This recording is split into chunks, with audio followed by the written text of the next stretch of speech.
السلام علیکم ناظرین، میں ہوں منصور علی خان. اپنے ڈیل چینل کے اوپر آپ کو خوش آمدید کہیں گے. پچھلے 8 گھنٹے کی اہم ترین خبروں کے ساتھ ایک دفعہ پھر آپ کے سامنے حاضر. آپ سے درخواست، چینل کو سبسکرائب کرنا مت بھولیے گا، بیل آئیکن پریس کیجیے گا. اگر آپ کو ویڈیو پسند آئے اسے لائک اور شیئر ضرور کیجیے گا. نیچے کامنٹ سیکشن میں ہمیں اپنی رائے سے بھی آگاہ کیجیے گا. عام طور پہ پچھلے کئی دنوں سے میں اسرائیل اور امریکہ کی جانب سے جو ایران کے اوپر اس وقت بمباری کی جا رہی ہے اور اس کے بعد جو رپلائی دیا جا رہا ہے ایران کی جانب سے، اس حوالے سے ہی خبروں کا آغاز کرتا ہوں. لیکن آج بڑے دنوں کے بعد سب سے پہلے ذرا پاکستان کے حوالے سے جو ہے وہ بات کرنا چاہیں گے. اور پاکستان میں جو ہے وہ پچھلے چند گھنٹے کے اندر ایک ایسا واقعہ پیش آیا ہے جو اس وقت سوشل میڈیا کے اوپر بہت ڈسکس ہو رہا ہے، اور اس کا تعلق جو ہے اسلام آباد راول پنڈی سے ہے، دارالحکومت سے اس کا تعلق ہے. جہاں پہ بتایا گیا ہے کہ سوشل میڈیا یوزرز نے بھی اسے رپورٹ کیا کہ خوفناک دھماکے کی آواز جو ہے سنی گئی، جس کے نتیجے میں شہری جو ہے وہ گھروں سے باہر نکلا ہے. جبکہ ایئرپورٹ پر عارضی طور پر پہلے یہ رپورٹ کیا گیا کہ جناب پروازیں جو ہے وہ معطل کر دی گئی ہیں، اور بعد میں البتہ یہ خبر آئی کہ نہیں، انہیں دوبارہ جو ہے بحال کر دیا گیا. معمولی کسی آپریشنل وجوہات کی وجہ سے جو ہے وہ فلائٹ آپریشن جو ہے وہ کچھ دیر کے لیے معطل ہوا تھا. اب اس کے اوپر مختلف چیمگوئیاں جو ہیں وہ سٹارٹ ہو گئیں. ایک تو یہ تھا کہ جناب دھماکے کی آواز جو ہے وہ جنگی جہازوں کی پرواز کے باعث جو ہے وہ ہوئی ہے، اور اسلام آباد میں 23 مارچ کی پریڈ کے لیے جنگی جہاز جو ہے وہ ریہرسل کر رہے تھے. تو وہ ساؤنڈ بیریئر ٹوٹتا ہے جب فائٹر جیٹ بیسکلی اپنی سپیڈ پکڑتا ہے، تو جب اگر ساؤنڈ بیریئر جب ٹوٹتا ہے تب بھی ایک بہت بڑے دھماکے کی آواز آتی ہے. تو پہلے یہ بھی ایک آیا کہ جناب شاید یہ اس کی وجہ سے تھا کہ ساؤنڈ بیریئر جو ہے وہ ٹوٹا ہے، اور اس کی وجہ سے جو ہے وہ شاید یہ آواز آئی. اور طیاروں اور 23 مارچ کے حوالے سے چونکہ یوم پاکستان کی تقریب جو ہے ایوان صدر میں ہوگی، جبکہ 23 مارچ کو ایکچولی کوئی پریڈ نہیں ہے بلکہ فلائی پاسٹ ہوگا. پاک فضائیہ کے طیارے 23 مارچ کو فلائی پاسٹ دیں گے، اور اسی سلسلے میں پاک فضائیہ کے طیارے ریہرسل کر رہے ہیں، تو شاید یہ اس وجہ سے ہوا تھا. لیکن اس کے بعد یہ پتہ لگتا ہے کہ جناب اسلام آباد کے سنگم پر واقع فیض آباد کے قریب جو ہے وہ فضا میں منڈلاتے 2 ڈرونز جو ہیں، UAVs جو ہیں، فضائی دفاعی نظام نے جو ہے انہیں مار گرایا ہے. اور سینئر پاکستانی حکام نے جو ہے وہ اس کی تصدیق کی، اور اسلام آباد کی فضائی حدود کو اس وقت عارضی طور کے اوپر جو ہے وہ بند کر دیا گیا. ہم نے اپنے چند سیکیورٹی ذرائع سے جو ہے وہ گفتگو کی، تو میرے پاس جو انفارمیشن ہے وہ یہ ہے کہ 2 ایسے ڈرونز تھے جن کے اوپر شاید بارودی مواد بھی جو ہے وہ شاید اٹیچ تھا، لیکن پاکستان کے پاس جو ایسے سسٹمز موجود ہیں. اور یہ جو ڈرونز بتائے جا رہے ہیں یہ کوئی پراپر، جس طرح پاکستان کے پاس پراپر کمبیٹ ڈرونز جو ہیں وہ موجود ہیں جو وار کے لیے استعمال ہوتے ہیں، یہ ویسے نہیں تھے، بلکہ یہ کمرشل ڈرونز کو ہی جو ہے وہ کنورٹ کیا گیا تھا، اور ان کے ذریعے جو ہے وہ بیسکلی کوئی تخریب کاری کرنے کی کوشش کی گئی تھی. لیکن پاکستان کے پاس جو سسٹمز ہیں انہوں نے ان ڈرونز کو جو ہے وہ ناکارہ بنا دیا، اور الٹیمیٹلی ان کو فضا کے اندر ہی جو ہے وہ ڈسٹرائے کر دیا گیا. اب میری جو اب تک کی بات ہوئی ہے، بیکاز ابھی صرف چند گھنٹے ہوئے ہیں ابھی اس واقعے کو، تو میں نے یہ بھی، میرا اگلا سوال جو ہے وہ سیکیورٹی ذرائع سے یہ تھا کہ جناب کیا یہ پتہ لگا ہے کہ ایکچولی یہ ڈرون اڑانے والا کون تھا؟ تو انہوں نے کہا کہ جی اس کو ابھی ہم فی الحال ٹریس کر رہے ہیں، ابھی اس کی انفارمیشن ابھی نہیں دی جا سکتی. مجھے نہیں پتا ان کے پاس تھی یا نہیں تھی، لیکن کم از کم انہوں نے کہا یہ انفارمیشن ابھی نہیں دی جا سکتی، but we will definitely trace this کہ ایکچولی یہ ہو کیا رہا تھا اور یہ کہاں سے جو ہے یہ فلائی کیے جا رہے تھے، کس کی جانب سے، کیونکہ ابھی تک اس کی کوئی کسی نے ذمہ داری بھی نہیں لی. مثال کے طور پہ عام طور پہ جب کوئی دہشت گردی کا واقعہ ہوتا ہے تو چند گھنٹوں کے بعد یا 1 یا 2 دن کے بعد جو ہے عام طور پہ کبھی کبھار جو دہشت گرد تنظیمیں ہوتی ہیں وہ اس کی ذمہ داری بھی لے لیتی ہیں کہ جناب یہ ہم نے کیا تھا. لیکن ابھی تک چونکہ صرف چند گھنٹے ہوئے ہیں تو ابھی تک جو ہے وہ کوئی اس کی ذمہ داری جو ہے وہ نہیں لی گئی ہے. اس کے علاوہ بتایا گیا ہے کہ جناب پاکستان ایئرپورٹ اتھارٹی کے مطابق نیو اسلام آباد ایئرپورٹ کے اوپر جو ہے فضائی حدود 1 گھنٹے سے زائد تک بند رہی، اور اسلام آباد انٹرنیشنل ایئرپورٹ پر آپریشنل وجوہات کی بنا پر کچھ دیر کے لیے فلائٹ آپریشن جو ہے معمولی آپریشنل ایڈجسٹمنٹس جو ہیں ان کے اندر کی گئیں. ایئرپورٹ پر تمام پروازیں معمول کے مطابق آپریٹ ہو رہی ہیں. مزید بتایا گیا کہ مسافروں سے گزارش ہے کہ اپنی پروازوں کے بارے میں معلومات کے لیے متعلقہ ایئر لائن سے جو ہے وہ رابطہ کریں. اس کے علاوہ اب کچھ ذرا خبریں جو ہیں وہ شامل کرتے ہیں، اور یہ ایک فوٹیج جو ہے وہ آپ کو دکھانا چاہیں گے. یہ جناب ایرانی بیلسٹک میزائل کے آغاز کے بعد وسطی اسرائیل میں بھی جو ہے کئی کلسٹر بموں کے اثرات کی اطلاعات جو ہیں وہ آئی ہیں، اور ابھی تک کسی جانی نقصان کی اطلاع نہیں ملی، البتہ تباہی کے آثار جو ہیں وہ نظر آ رہے ہیں. یہ آپ دیکھیے گا، یہ سینٹرل اسرائیل ہے جہاں پہ دوبارہ وہاں پہ جو ہے وہ دھماکے ہوئے ہیں، اور اس کے نتیجے میں کافی وہاں پہ خوف و ہراس جو ہے وہ پایا جاتا ہے اسرائیلیوں کے بیچ میں. اور یہ ایک اور فوٹیج ہے وہیں کی، اسی ایریا کی، جہاں پہ جو ہے وہ ایک اور میزائل کا جو ہے وہ ایران کی جانب سے استعمال کیا گیا جو اسرائیل کے اوپر جا کے برسے ہیں. اور اس کے علاوہ ایک یہ فوٹیج آپ کو دکھانا چاہیں گے، یہ اسرائیل کی فوٹیج ہے، اور وہاں پہ بیسکلی انٹرسیپشنز جو کی جاتی ہیں، انٹرسیپشنز یا انٹرسیپٹرز جو پھینکے جاتے ہیں جب کوئی میزائل آ رہا ہوتا ہے، تو یہ اس کی فوٹیج جو ہے بنائی گئی ہے. دور سے جو ہے وہ ایک ایرانی میزائل جو ہے وہ آ رہا ہے، اور یہاں سے نیچے سے جو ہے وہ 2 انٹرسیپٹرز جو ہیں وہ فائر کیے جاتے ہیں. اس کو ٹریس کرنے کے لیے. اور اس کے بعد ان کو اپنے فلائٹ پاتھ کا پتہ ہے, غور سے دیکھیے گا, ان کو اپنے فلائٹ پاتھ کا پتہ ہے, اور وہ اس میزائل کی جانب جو ہے وہ بڑھنا شروع کرتے ہیں, اور اسی طرح 2 اور انٹرسیپٹرز جو ہیں وہ فائر کیے جاتے ہیں. سو ٹوٹل 4 ہو جاتے ہیں, اور یہ آنے والا میزائل جو ہے یہ دیکھیے اس کو جو ہے اس طرح فضا کے اندر ہی جو ہے وہ ڈسٹرائے کیا جاتا ہے. سو دس از واٹ انٹرسیپٹرز ڈو. میں پچھلے کئی دنوں سے بات کر رہا تھا, میرے خیال میں یہ پہلی دفعہ ایک باقاعدہ فوٹیج جو ہے جس میں کلیئر کٹ جو ہے وہ نظر آ رہا ہے کہ واٹ ہیپنس, کہ جب کوئی میزائل آ رہا ہو یا ڈرون آ رہا ہو اور انٹرسیپٹر جب فائر کیے جاتے ہیں تو کس طرح اس سے جا کے جو ہے وہ ٹکراتا ہے اور فضا کے اندر ہی جو ہے اس کو ناکارہ بنا کے اس کو تباہ کر دیتا ہے وہاں پہ. تو اور انہی انٹرسیپٹرز کے یہ جو جگہ جو بتائی جا رہی ہے وہ جناب اوراٹ ریبن پاور اسٹیشن ہے ہڈیرا اسرائیل میں. یہ وہاں پہ اس ایریا کے اندر جو ہے بتایا جاتا ہے کہ اس طرح میزائلوں کو جو ہے وہ انٹرسیپٹ کیا جاتا ہے. تو یہ تفصیلات جو ہیں وہ سامنے آئی ہیں. اس کے علاوہ امریکی سینٹرل کمانڈ نے جناب تصدیق کی ہے کہ عراق کے مغربی علاقے میں کریش ہونے والے ری فیولنگ طیارے پر, جس کے اندر میں نے پچھلے ویلاگ میں بھی اور اس سے پچھلے ویلاگ میں بھی بات کی تھی, اس میں تمام 6 افراد جو ہیں 6 اہلکار جو موجود تھے اس کے اوپر وہ اب ہلاک ہو چکے ہیں. تصدیق ہو چکی ہے اس بات کی. اس سے پہلے ہم نے آپ کو دکھایا تھا کہ 2 چنوکس کے ذریعے جو ہے چنوک ہیلی کاپٹرز کے ذریعے جو ہے ان کو تلاش کرنے کا سلسلہ جاری تھا. اب ان کی جو امریکن سینٹرل کمانڈ ہے انہوں نے تصدیق کی ہے کہ جی وہ 6 افراد جو ہیں وہ ہلاک ہو چکے ہیں. انہوں نے ایک پوسٹ میں کہا ہے کہ حادثے کے حالات کی تحقیقات جاری ہیں. البتہ یہ بھی واضح ہے کہ طیارے کے گرنے کی وجہ حملہ نہیں تھا. البتہ عراق کے اندر جو ہے وہ ایک تنظیم نے آلریڈی اس کی ذمہ داری لے لی ہے کہ جی ہم نے یہ جہاز گرایا تھا, لیکن وہ یہ کہہ رہے ہیں, سینٹ کام یہ کہہ رہا ہے کہ جناب یہ جہاز جو ہے حملے کی وجہ سے نہیں گرے ہیں. اور اس سے پہلے اس حادثے کے 4 اہلکاروں کے ہلاکت کی تصدیق ہوئی تھی. 2 کے بارے میں کہا جا رہا تھا کہ وہ لاپتہ ہیں, لیکن اب 6 کے 6 افراد کے بارے میں کہہ دیا گیا ہے کہ جی وہ ہلاک ہو چکے ہیں. سینٹرل کمانڈ نے کہا ہے کہ اس عملے کے ارکان کی شناخت ان کے اہل خانہ کی جانب سے اجازت ملنے کے بعد جو ہے وہ کی جائے گی. اس کے علاوہ عمان کے شمالی صوبے سحر میں 2 ڈرون طیاروں کا ملبہ گرنے سے کم 2 غیر ملکی مزدور جو ہیں وہ ہلاک اور متعدد زخمی ہوئے ہیں. عمان کی سرکاری خبر رسائی ایجنسی اور سیکیورٹی ذرائع کے مطابق ایک ڈرون جو ہے وہ صنعتی علاقے میں گر کر تباہ ہوا, جس کے نتیجے میں 2 غیر ملکی کارکن ہلاک اور چند دیگر جو ہے وہ زخمی ہوئے.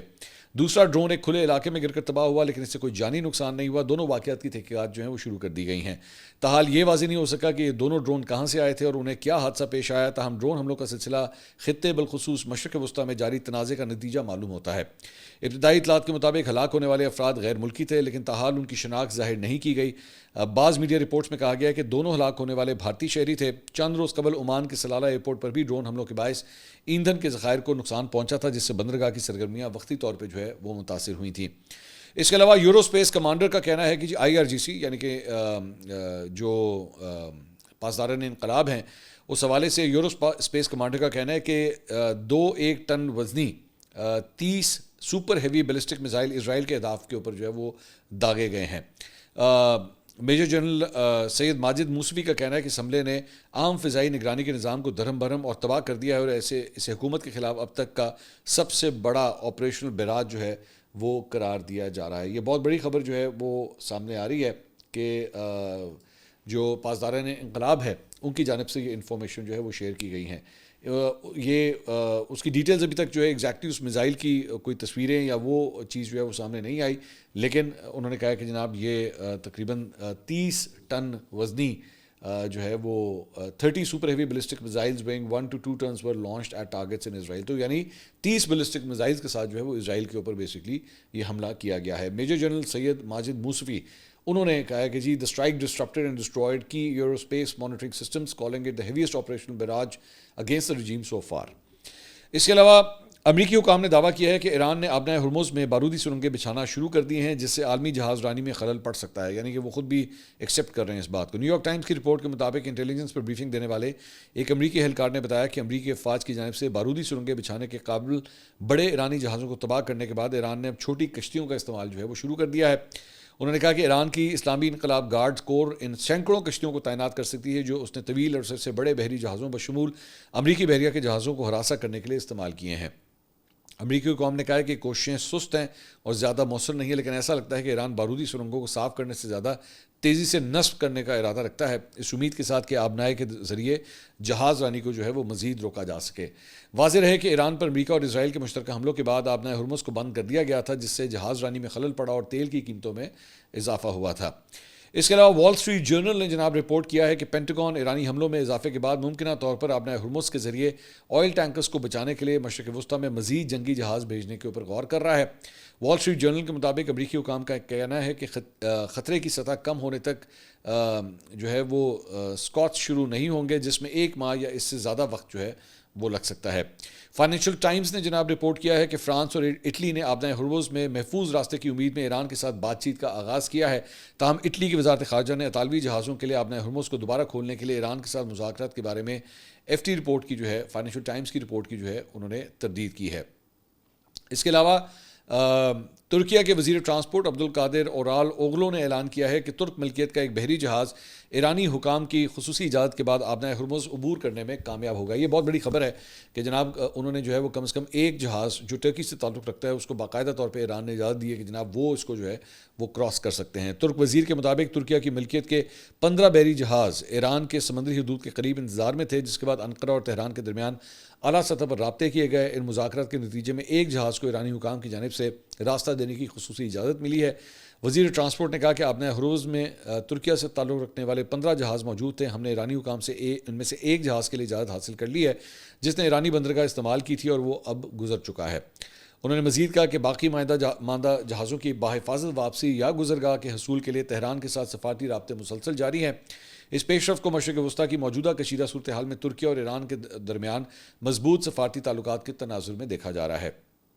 امریکی صدر ڈونلڈ ٹرمپ نے دعویٰ کیا ہے کہ ایران اب جنگ میں ہتھیار ڈالنے کے بہت قریب ہے۔ دوبارہ دعویٰ کیا ہے، یہ بہت امپورٹنٹ ہے کہ انہوں نے دعویٰ کیا ہے کہ جناب وہ بہت قریب ہے، تاہم انہوں نے جنگ کے خاتمے کی کوئی حتمی ڈیڈ لائن جو ہے وہ نہیں دی ہے۔ عالمی خبررساں ادارے کے مطابق ان خیالات کا اظہار صدر ٹرمپ نے G7 ممالک کے رہنماؤں کے ساتھ ورچوئل اجلاس میں گفتگو کرتے ہوئے کیا۔ انہوں نے کہا کہ ایرانی قیادت شدید دباؤ میں ہے، اب وہاں شاید ہی کوئی ایسا اعلیٰ عہدیدار باقی رہ گیا ہے جو باضابطہ طور پر ہتھیار ڈالنے کا اعلان کر سکے۔ انہوں نے کہا کہ آبنائے ہرمز میں صورتحال اب بتدریج بہتر ہو رہی ہے اور کمرشل جہازوں کو دوبارہ اس راستے سے گزرنے کے لیے آپریشنز شروع کرنے چاہیے۔ انہوں نے شرکاء کو یقین دلایا کہ ضرورت پڑنے پر امریکہ آبنائے ہرمز سے گزرنے والے تجارتی اور تیل بردار جہازوں کو سیکیورٹی فراہم کرے گا۔ G7 رہنماؤں نے صدر ٹرمپ پر ایران جنگ ختم کرنے پر زور دیا اور کہا کہ جلد از جلد جنگ ختم کر کے آبنائے ہرمز کو محفوظ بنایا جائے، کیونکہ اس عام سمندری گزرگاہ سے تیل کی سپلائی جو ہے وہ متاثر ہو رہی ہے۔ By the way as I speak right now, تو امپورٹنٹ ہے کہ آپ کو تیل کی پرائسز بھی جو ہے وہ بتا دی جائیں۔ تو جناب تیل جو ہے وہ اب $100 سے اوپر چلا گیا ہے، $102 کے اوپر جو ہے وہ اس وقت ٹریڈ ہو رہا ہے، بلکہ 102.74۔ تو یہ اس کی جو ہے وہ صورتحال ہے اور پرائس جو ہے وہ اس کی مزید انکریز کرنا شروع ہو چکی ہے۔ تو یہ سلسلہ بلکہ صرف ایک دن کا اگر آپ دیکھیں تو یہ تقریباً اس نے لو جو ہے وہ تقریباً $97 کا لگایا تھا، لیکن اس کے بعد دوبارہ جو ہے اب یہ $100 سے اوپر چلا گیا ہے۔ اور جو ان لوگوں کے وعدے اور قسمیں جو کچھ بھی کھاتے رہے وہ آئل پرائسز کو نیچے لانے میں جو ہے وہ فی الحال ناکام رہے ہیں۔ اس کے علاوہ فاکس نیوز کو جو ہے وہ ڈونلڈ ٹرمپ نے ایک انٹرویو دیا اور اس میں انہوں نے کہا جی we are being nice, I can take out things within the next hour. انہوں نے کہا میں چاہوں تو اگلے 1 گھنٹے میں جو ہے میں سب کچھ ٹھیک کر سکتا ہوں اور میں چاہوں تو پوری بازی اپنی طرف جو ہے پلٹ سکتا ہوں۔ ان 1 hour you would be reading about taking out power plants that create electricity۔ انہوں نے کہا میں چاہوں تو اگلے 1 گھنٹے میں جو ہے جو ان کو بجلی ملتی ہے وہ پاور پلانٹس جو ہیں ان کو بھی میں اڑا سکتا ہوں۔ We could do things that would be so bad that they would never be able to rebuild as a nation again. We are not doing it, we are trying to be nice about it۔ کہ جناب وہ کہہ رہا ہے کہ جی اگر میں نے نہیں اڑا رہا تو اس کی وجہ یہ ہے کہ میں بہت اچھا ہوں، میں یہ بھی کمال کر رہا ہوں۔ آپ نے جتنا کمال تہران کے اندر کیا ہے اور جس طرح وہاں پہ تباہی پھیلائی ہے وہ سب کے سامنے۔ میں ایک بات شیئر کرنا چاہوں گا آپ کے ساتھ، اسی سے مجھے یاد آیا، ہم نے ایک ویڈیو کے اندر ایکچولی آپ کو ایک ویڈیو دکھائی تھی ایک ماں اور بیٹے کی کل، جس کے اندر ایک ماں جو ہے بچہ بہت سہما ہوا ہے، بہت ڈرا ہوا ہے، اور میں یہ ویڈیو آپ صرف ویسے اسکرین پہ دیکھیے گا، آئی وونٹ پلے اٹ۔ مجھے آج ایک فون آیا ایک صاحب کا، بزرگ تھے، اور انہوں نے جب اپنی گفتگو، میری پہلی دفعہ ان سے فون پہ بات ہوئی، تو میری جب گفتگو ان سے شروع ہوئی، میں نہیں جانتا وہ کون تھے، تو انہوں نے صرف اپنا نام مجھے بتایا، مجھے نہیں پتا میرا نمبر ان کے پاس کہاں سے گیا۔ انہوں نے مجھے کہا کہ میں نے جب یہ ویڈیو دیکھی ہے نا تو میں دھاڑے مار مار کے رو رہا ہوں، میری آپ سے درخواست ہے کہ آئندہ اس طرح کی ویڈیوز اپنے ویلاگ میں شامل مت کیجیے گا۔ تو میں نے کہا کیا ہوا ہے؟ انہوں نے کہا میں نے جب سے یہ تصویر دیکھی ہے، جب سے میں نے یہ ویڈیو دیکھی ہے، میری آنکھوں کے سامنے نا میرے بچے اور ان کے بچے، سو اس کا مطلب ہے وہ کافی بزرگ عمر رسیدہ شخصیت تھے، انہوں نے کہا وہسارے میرے آنکھوں کے سامنے آ رہے ہیں، اور وہ فون پہ بات کرتے کرتے رونا شروع ہو گیا۔ سو آئی تھنک آئی مسٹ سے میرا کوئی ایسا مقصد نہیں تھا، مجھے یا پھر وہاں پہ لکھنا چاہیے تھا کہ کمزور دل افراد جو ہے وہ اس ویڈیو کو مت دیکھیں، لیکن مقصد صرف اور صرف آپ لوگوں کو یہ دکھانا تھا کہ وہاں کے جو لوگ ہیں وہ کس اذیت میں سے گزر رہے ہیں, کس کرب میں سے, کس ڈر میں سے اس وقت گزر رہے ہیں, کہ وہ اپنے بچوں کو جو ہے اس طرح لپیٹ کے, جس طرح ایک پرندہ اپنے بچوں کو اپنے پر کے نیچے نہیں سمیٹ لیتا کہ اس کے اوپر جو ہے وہ کوئی آنچ نہ آئے, کوئی آفت نہ آئے, اسی طرح تہران میں, ایران میں مائیں اپنے بچوں کو جو ہے نا اس وقت کور کیے ہوئے بیٹھی ہوئی ہیں. یہ صورتحال ہے وہاں پہ. اور ڈونلڈ ٹرمپ جو ہے وہ اس بات کے اوپر مطلب نمبر لے رہا ہے, یا وہ نمبر بنا رہا ہے کہ شکر کرو میں تمہاری بجلی نہیں بند کی ابھی تک, میرا شکر کرو اس بات کے اوپر. وہاں پہ لوگوں کو اپنی جانوں کے لالے پڑے ہوئے, ان کو یہ نہیں پتا کہ رات کو جب ہم سو رہے ہیں تو کہیں ایسا تو نہیں ہوگا کہ رات کو گھر کے اوپر کوئی بم گر جائے گا آ کے. اس وقت یہ صورتحال ہے, اور ہم بجلی نہ دینے کے اوپر جو ہے وہ کہہ رہے ہیں کہ ہمارا شکریہ ادا کرو کہ تمہاری بجلی ابھی تک چل رہی ہے. اس کے علاوہ انہوں نے کہا یہ جنگ پورے مشرق وسطیٰ میں تیسرے ہفتے کی طرف بڑھ رہی ہے, اگلے ہفتے ایران پر ایک بڑا حملہ کریں گے. انٹرویو میں ڈونلڈ ٹرمپ نے کہا کہ کیا وہ سمجھتے ہیں, ان سے پوچھا گیا کہ کیا وہ سمجھتے ہیں کہ روسی صدر پیوٹن ایران کی مدد کر رہے ہیں. اس کے جواب میں انہوں نے کہا مجھے لگتا ہے کہ شاید وہ تھوڑی مدد کر رہا ہو, کیونکہ روس سمجھتا ہے کہ امریکہ وہاں یوکرین کی مدد کر رہا ہے. انہوں نے مزید کہا کہ ہاں ہم بھی یوکرین کی مدد کر رہے ہیں, اور اسی طرح چین بھی یہی کہے گا. بات سیدھی سی ہے, وہ کرتے ہیں اور ہم بھی کرتے ہیں. انصاف کی بات یہی ہے کہ وہ کرتے ہیں اور ہم بھی کرتے ہیں. یعنی وہ ایک قسم کا ایکسیپٹ کر رہے ہیں کہ ہاں جی ایران جو ہے اس کو روس کی صدر وہ مدد جو ہے وہ حاصل ہے, بالکل اسی طرح جس طرح ہم یوکرین کی مدد کر رہے ہیں. آپ لوگوں نے خیر یوکرین کو ذلیل بھی بہت کیا تھا زیلنسکی کو وائٹ ہاؤس میں بلا کے. اس کے علاوہ جناب ایرانی دارالحکومت تہران میں نکالی جانے والی عالمی یوم القدس ریلی کے دوران فضائی حملے اور زوردار دھماکوں کے نتیجے میں ایک خاتون جو ہے وہ شہید ہو گئیں. ایرانی میڈیا کے مطابق تہران میں اس وقت خوف راز پھیل گیا جب القدس ڈے کے مرکزی مظاہرے کے قریب یکے بعد دیگرے کئی زوردار دھماکے سنے گئے. یہ دھماکے اس وقت ہوئے جب ہزاروں کی تعداد میں شہری فلسطینیوں سے اظہار یکجہتی کے لیے سڑکوں پر موجود تھے.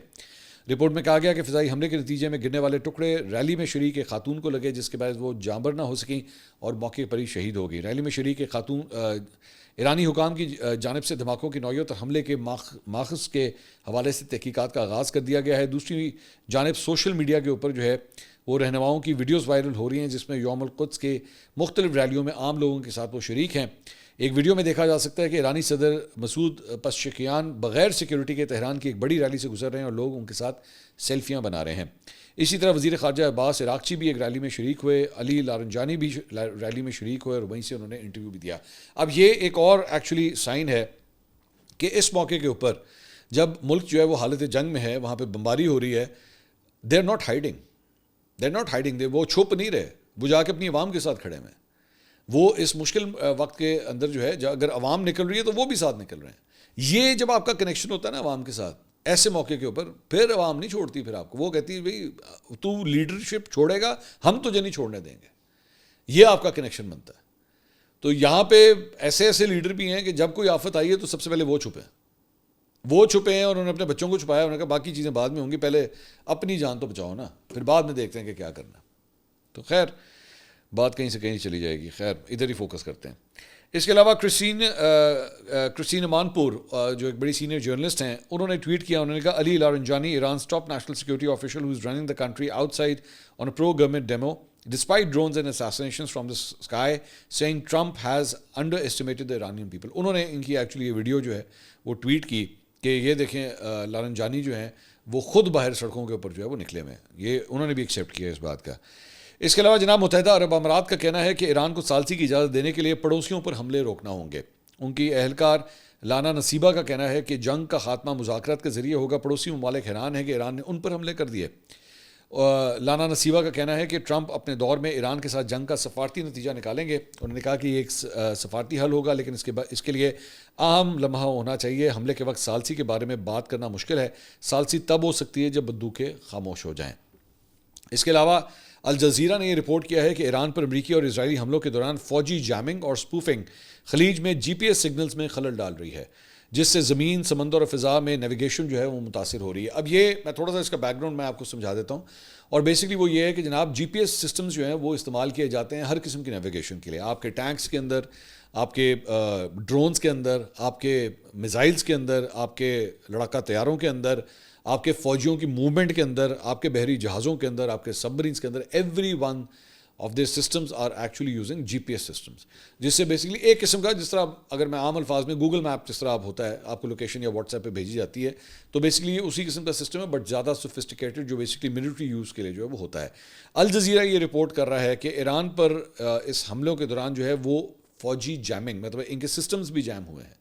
ابھی چند دن پہلے 1 یا 2 دن پہلے، میرے خیال میں شاید کل، ہم نے آپ کو ایک خبر دی تھی کہ جناب ایرانی ہیکرز نے جو ہے وہ ایک امریکن کمپنی کے اوپر بھی جو ہے وہ ایک ہیکنگ اٹیک کیا ہے وہاں پہ. اب یہاں پہ اس جی پی ایس سگنلز کے حوالے سے بھی جو ہے ان کو پرابلم آ رہی ہے، کیونکہ اس کے اندر بھی ایشو. اب جب اگر جی پی ایس آپ کا ہلنا شروع ہو جائے تو پھر آپ کو نشانہ لینا ہی پرابلمٹک بن جاتا ہے کہ بھائی آپ کے نشانے ایکوریٹلی لگ رہے ہیں یا نہیں لگ رہے. تو اس کے بارے میں الجزیرہ نے کہا ہے کہ جی ان کو جو ہے اس سلسلے میں مشکلات آ رہی ہیں. اس کے علاوہ آخر میں جا کے پاکستان سے ریلیٹڈ 2 خبریں اور. ایک تو جناب وزیر اعظم شہباز شریف نے عالمی منڈی میں تیل کی مزید قیمتیں بڑھنے کے باوجود جو ہے وہ پاکستان کے اندر جو ہے وہ قیمتیں نہیں بڑھائی ہیں. شکر ہے، یہ ایک اچھی خبر ہے کہ پاکستان کے اندر کم از کم فی الحال جڑا سانو جھٹکا لگ رہا سی وہ لگ گیا پچھلی باری. اب وہ اتنا سویر تھا کہ میرے خیال میں اس مرتبہ لگ بھی جاتا تو لوگ اسی بات پہ کہتے ہیں 55 بڑھایا ہے، اس مرتبہ تو شاید 10 ہی بڑھایا صرف. وہ اتنا زور کا شوق لگا ہوا ہے. خیر، ایک اور آخر میں خبر، اور وہ یہ ہے پاکستان اور بنگلہ دیش کے درمیان جناب دوسرا ون ڈے میچ جو ہے وہ کھیلا گیا. اس میں ڈکورتھ لوئس میتھڈ کے تحت جو ہے وہ بنگلہ دیش کو پاکستان نے 128 رن سے شکست دے دی. لیکن اس دوران ایک واقعہ وہاں پہ پیش آیا، اور وہ واقعہ تھا جو بیسکلی سلمان علی آغا جو ہمارے T20 کے کپتان ہیں اور ون ڈے کھیل رہے ہیں، تو وہ 64 رنس کے اوپر جو ہے وہ بیٹنگ کر رہے تھے، اور دوسری رنرز اینڈ کے اوپر وہ تھے، بالنگ اینڈ کے اوپر جو ہے وہ وہاں پہ کھڑے ہوئے تھے. تو اس دوران محمد رضوان نے ایک جو اسپنر ہیں ان کے بنگلہ دیشی اسپنر مہدی حسن، ان کو انہوں نے ایک شاٹ لگائی، وہ بال جو ہے بالکل اسٹریٹ گئی. 2 قدم جو ہے وہ سلمان علی آغا اپنی کریز سے باہر تھے، بال ان کے پاس سے گزری. جب وہ مڑے تو بالر جو ہے وہ پیچھے بالکل ان کے ساتھ ہی کھڑا ہوا تھا، مطلب ان کا بلہ تک جو ہے وہ پھنس گیا، اور بال بالکل ان دونوں کے درمیان آ کے رو گئی. سلمان علی آغا نیچے بینڈ ہوئے بال اٹھا کے ان کو دینے کے لیے، لیکن اس دوران وہ جو مہدی حسن تھے انہوں نے بال پکڑی اور اس کو اٹھا کے وکٹوں پہ مار دیا. سلمان علی آغا اپنی کریز سے باہر تھے. سلمان علی آغا حیران ہو گئے کہ یار یہ کیا کیا آپ نے، مطلب میں تو بال خود آپ کو پکڑانے لگا تھا، آپ نے مجھے رن آؤٹ کر دیا. اس کے بعد جو ہے وہ ظاہری بات ہے کیونکہ وہ کریز سے باہر تھے، معاملہ 3rd امپائر کے پاس گیا. 3rd امپائر نے دیکھا وہ کریز سے باہر ہے، وہ آؤٹ. سلمان علی آغا غصے میں آگے بنگلہ دیشی پلیئرس کے اوپر کہ جناب یہ کیا کیا آپ نے، مطلب کوئی اسپورٹس مین اسپرٹ بھی ہوتی ہے، میں چاہتا تو میں کوئی ایسی بات نہیں تھی، میں تو خود کرٹسی میں جو ہے بال آپ کو پکڑا رہا تھا. اب اس کے اندر 2 ورژنس ہیں اس ساری چیز کے اندر، اور اکثر میں کہتا ہوں ڈپینڈ کرتا ہے آپ ٹیبل کی کس سائڈ کے اوپر بیٹھے ہوئے ہیں. ایک ورژن یہ ہے کہ بھائی going by the rule book you cross that line and you are not inside, ball وکٹوں پہ لگی، آپ آؤٹ ہیں. اب آپ چاہے پیار محبت کر رہے تھے، لڑ رہے تھے، کچھ بھی کر رہے تھے، زخمی تھے، آپ کریز سے باہر ہیں، آپ آؤٹ ہیں، بات ختم. بال آپ پکڑانا آپ کا کام نہیں ہے، آپ وہ کام کریں نا جو آپ کا ہے. آپ کا کام ہے اپنا بلہ کریز کے اندر رکھنا. آپ کو کیا ضرورت ہے، آپ کا بال آپ کی طرف آ رہی ہے، آپ کا آٹومیٹک انسٹنکٹ ہونا چاہیے میں تو واپس جاؤں نا، میں تو کریز کے اندر واپس جاؤں، جو میں 2 قدم باہر نکلا ہوں میں واپس جاؤں وہاں پہ. آپ کا کیا سینس بنتا ہے کہ آپ بال پکڑا رہے ہیں، ان کو سینس نہیں ہے نا اس بات میں. تو ایک پوائنٹ آف ویو جو ہے وہ یہ ہے. دوسرا پوائنٹ آف ویو جو ہے وہ ذرا زیادہ ٹریڈیشنل اور اسپورٹس مین اسپرٹ کی بنیاد کے اوپر ہے کہ یار آپ کو بھی پتہ ہے کہ وہ چاہے تو وہ کریز میں واپس جا سکتا ہے، وہ آؤٹ نہیں ہے، وہ کرٹسی سیک میں آپ کو بال اٹھا کے دے رہا ہے. اچھا دوسری بات یہ کہ جب وہ مڑا آپ خود اس کے ساتھ چمڑے میں ہیں، آپ خود بالکل اس کے ساتھ چمڑے میں ہیں، وہ بلہ جو ہے وہ اسٹریٹ بھی نہیں کر سکتا، آپ بالکل سامنے آ کے کھڑے میں. تو اور اس دوران اس کو یوں کر کے آؤٹ کر دینا، کیا یہ اسپورٹس مین اسپرٹ ہے؟ کیا آپ کو ایسا کرنا چاہیے؟ سو میرا خیال میں میری اب یہ تو ہو گئی دونوں رائے. اب میرا جو پرسنل رائے ہے وہ یہ ہے کہ وہ جو کتابی باتیں ہیں نا وہ اب ختم ہو گئی ہیں، اچھی ہیں نو کویسچن اباؤٹ اٹ، لیکن بڑی گیم بڑی ہو گئی روتھلیس. اب ان چیزوں کا نا کوئی خیال نہیں کرتا. وہ زمانے گئے جب خیال کیا جاتا تھا. آپ کو پتہ ہے 19 یہ اب تو آپ نے دیکھا ہے جب LBW کی اپیل ہوتی ہے اور جنہیں 10 بندہ ہوتا ہے نا پوری چیخ مارتا ہے LBW کی اپیل کی. ایک زمانے میں اس طرح نہیں ہوتا تھا. Back in the 50s and 60s، میں کبھی اگر آپ کو موقع ملے نا تو اس کی فوٹیج دیکھیے کہ back in the 50s and 60s LBW کی اپیل جو ہوتی ہے نا، جب بال جا کے پیڈ پہ لگتا تھا نا تو بالر بڑے آرام سے امپائر کی طرف مڑتا تھا، what do you think how's that. یہ اپیل ہوتی تھی اس طرح، پتہ اتنے پیار محبت سے کہ پائن کی خیال ہے لگتا نہیں تینوں آؤٹ ہے. تو وہ اس کے اوپر امپائر یا تو آؤٹ دیتا تو کہتا نہیں مینوں نہیں لگتا آؤٹ ہے، اس طرح کر کے بات کرتے تھے. تو کرکٹ بہت چینج ہو گئی ہوئی ہے، اب بہت چینج ہو گئی ہوئی ہے، اب روتلیس ہو گئی ہوئی ہے. اب ان چیزوں کا نہیں خیال رکھا جاتا کہ بھائی جان وہ آپ بلہ باہر تھا آؤٹ، ختم کہانی ختم. مطلب it's not a gentlemen's. ایک زمانے میں جو کہا جاتا ہے نا تو جینٹل مینس گیم، وہ کیڑی جینٹل مین گیم، وہ کمبخت جو ہیں وہ آ کے آپ سے ہاتھ تک نہیں ملاتے آگے، اور تارے نال والے جڑے گئے نا وہ آ کے آپ سے ہاتھ نہیں ملاتے کہ جی آپ سے تو ہماری جنگ ہوئی ہوئی ہم نے ہاتھ نہیں ملانا. کیڑی جینٹل مینس گیم رہی. So the world has changed, now we also need to change. بھائی یہ کاش سلمان علی آغا آج سے 40 سال پہلے کرکٹ کھیل رہے ہوتے نا تو شاید اس بات کی قدر بہت ہوتی. لیکن آج 40 سال کے بعد کرکٹ بہت تبدیل ہوگی. یہ کرکٹر بہت تبدیل ہو گئے ہیں. اب کوئی عزت لحاظ جو ہے وہ اس بات کا نہیں رکھا جاتا. تو جے او نہیں کرتے تسی بھی نہ کرو. نیکسٹ ٹائم جو ہے آپ بھی نہ کریں. آپ کو بھی کوئی موقع ملے, مثال کے طور پہ اکثر ہوتا ہے نا بالر بھاگتا ہے تو جو رنر ہوتا ہے وہ 2-3 قدم باہر نکل آتا ہے, ٹھیک ہے, کریں اس کو ٹک کر کے اس کو آؤٹ کریں. بھائی تو آؤٹ سی بات ختم ہوگی. رول از رول, بات ختم. تو بعد میں سلمان علی آغا نے اٹھا کے ہیلمٹ پھینک دیا, وہ اپنا وہ دستانے پھینک دیے, بلہ اٹھا کے پھینک دیا, غصے میں وہ بڑے مطلب لانت ایکچولی وہ لانت بیچتے ہوئے جا رہے تھے. اور میں حیران ہو رہا تھا, پتہ بنگلہ دیشوں کو پتہ بھی ہے اس کا مطلب کیا ہے. آئی ڈونٹ نو, مطلب وہاں پہ بھی لانت اسی فارمولے سے دی جاتی ہے یا کوئی اور فارمولا ہے, آئی ڈونٹ نو. خیر یہ اپڈیٹس تھی. آپ بھی اپنی رائے دیجیے گا, آپ کیا سمجھتے ہیں. اگلی ویڈیو میں آپ سے دوبارہ ملاقات ہوگی. اللہ حافظ.